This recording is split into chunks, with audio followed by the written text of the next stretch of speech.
మహిళా శక్తికి ఎదురు లేదట. రాష్ట్రంలో మున్సిపల్ ఎన్నికల నగారా మోగిందని, ఎన్నికల్లో 7 కార్పొరేషన్లు 116 మున్సిపాలిటీలకు ఎన్నికలు జరగబోతున్నాయని సీఎం రేవంత్ రెడ్డి అన్నారు. ఈ ఎన్నికల్లో కాంగ్రెస్ను 100కు 100% గెలిపించాలని మొట్టమొదటిసారి మిర్యాలగూడలో సమావేశం ఏర్పాటు చేసినట్లు చెప్పారు. వేలాది మంది జనం వచ్చి రాష్ట్రంలో అన్ని మున్సిపాలిటీల మీద కాంగ్రెస్ జెండాను ఎగురవేస్తామని నిండు మనసుతో ఆశీర్వదించారు. ఆశీర్వదించడానికి వచ్చారని తెలిపారు. ఈ సమావేశంలో ఆడబిడ్డలు ఉత్సాహంగా పాల్గొన్నారని, మహిళా శక్తి ముందు ఎవరు ఎదురులేరని, తమ విజయాన్ని ఎవరు అడ్డుకోలేరన్నారు. 2 ఏళ్లలో ఈ ప్రభుత్వం పేదలు, గిరిజనులు, ఆదివాసులు, బలహీన వర్గాలు, రైతులు, విద్యార్థులు, మహిళల కోసం సంక్షేమ పథకాలను అమలు చేశామన్నారు. వాటన్నిటిని చూసి రాబోయే మున్సిపల్ ఎన్నికల్లో తీర్పు ఇవ్వాలని విజ్ఞప్తి చేసిరట. నాటి ప్రభుత్వం ఏ గ్రామంలో కూడా రేషన్ కార్డులు ఇవ్వలేదని, ప్రజాప్రభుత్వం వచ్చిన తర్వాత పేదల కోసం రాష్ట్ర మంత్రి ఉత్తమ్ ప్రతిష్టాత్మకంగా తీసుకొని లక్షలాది మందికి రేషన్ కార్డులు ఇచ్చామని సీఎం రేవంత్ చెప్పారట.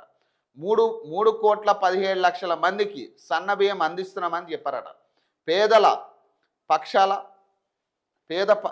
పక్షాల ఈ ప్రభుత్వం పనిచేస్తుందని అన్నారట.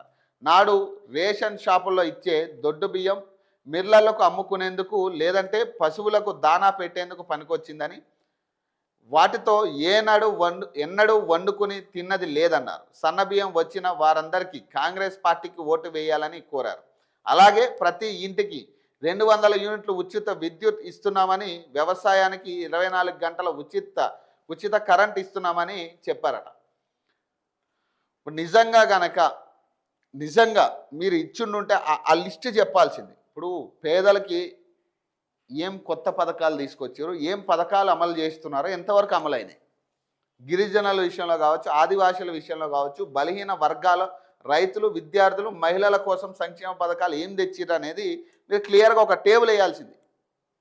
ఇక వీళ్ళకి ఇంత కేటాయించాం, ఇదిగో వీళ్ళకి ఈ పథకాలు పెట్టినాం, ఈ పథకాలు అమల్లో ఉన్నాయి ప్రస్తుతానికంటే క్రాస్ చెక్ చేసుకుంటారు. ఎందుకంటే ఎవరికి రావట్లేవి.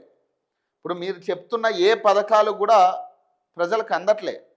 మరి అలాంటప్పుడు మీరు ఒక టేబుల్ వేస్తే ప్రజలే క్రాస్ చెక్ చేసుకుంటారు, ఈ పథకాలు వచ్చినాయా అని వాళ్ళు కూడా క్రాస్ చెక్ చేసుకుంటారు. ఎందుకంటే ఎవరికి రాని పరిస్థితి ఈరోజు పథకాలు.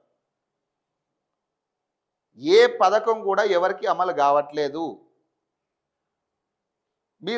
మీరు మాత్రం ఆ పథకాలు చూసే ఓటేయండి అంటున్నారు. మరి ఎట్లా ఓటేస్తారు? ఇక సింపుల్ లాజిక్, మీరు పథకాలు చూసి ఓటేయండి అంటున్నారు, ఎట్లా ఓటేస్తారు? ఇక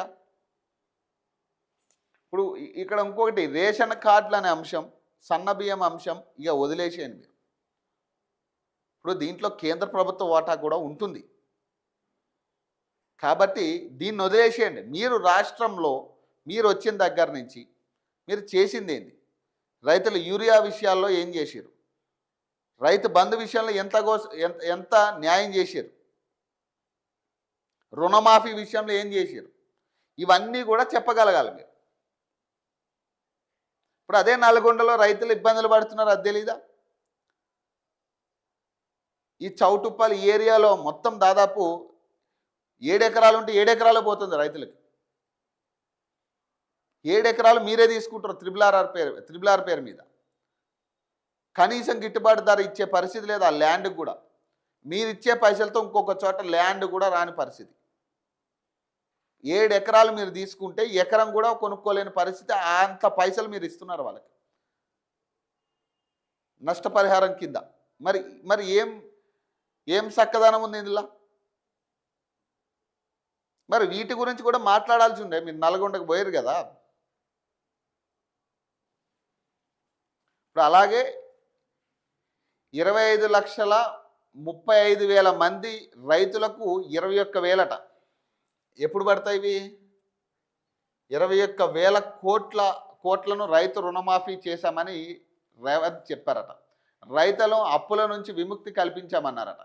అంతేకాకుండా రైతు భరోసాలో భాగంగా ప్రతి ఎకరాకు 6,000ను ఇచ్చామని, 9 రోజుల్లోనే 9,000 కోట్లను ఖాతాలో వేశామని వెల్లడించారట. మున్సిపల్ ఎన్నికలు ముగిసిన వెంటనే మళ్ళీ 9,000 కోట్లను రైతు భరోసా కింద ఖాతాలో వేస్తామని చెప్పారట.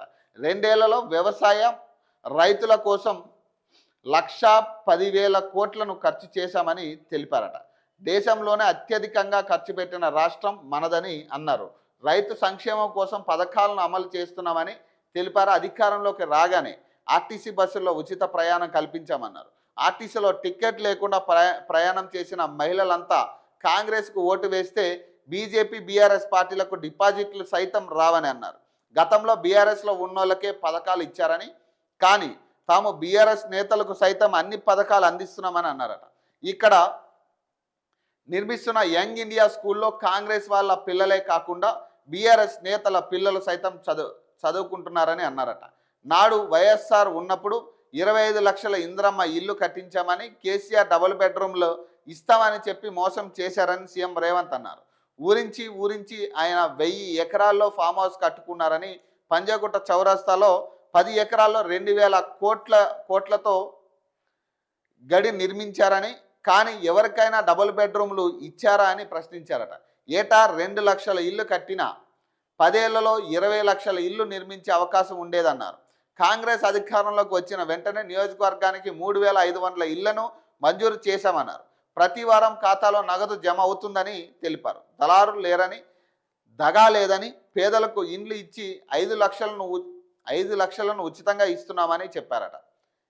ఎక్కడికి వెళ్ళినా తమ నియోజకవర్గానికి మరో 4000 ఇండ్లు ఇవ్వాలని ఎమ్మెల్యేలు కోరుతున్నారని చెప్పారు. అందుకే ఏప్రిల్లో 2వ విడతలో మరోసారి లక్షలాది ఇండ్లు ఇచ్చి పేదల ఆత్మగౌరవాన్ని నిలబెడతామని అన్నారట.